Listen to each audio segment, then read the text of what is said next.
Nadala nga lang ba sa hype ang skills ni Victor Wembanyama at wala naman talaga binatbat kumpara sa iba? Matapos ang magandang laro kontra sa Suns ay nag-choke lang sina Wemby at ang Spurs laban sa mahina namang team na Raptors. Umabot nga hanggang sa 22 points ang lamang nila pero sa huli ay pinaiyak lang nina Dennis Schroeder.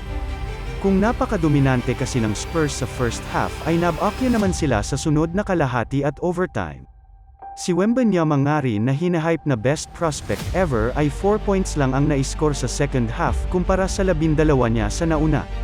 Napakapangit nga rin ng kanyang shooting at kitang-kita sa negative 16 niyang plus-minus ang pangit niyang impact sa laro. Pero patunay nga lang ba itong nuzcam tayo ni Wemby? Bagaman hindi maganda ang naging performance ni Victor sa laro ay isang game lang naman ito.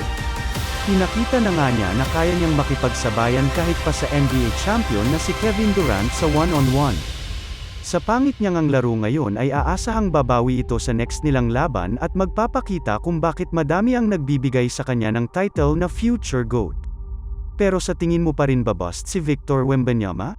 Comment down below.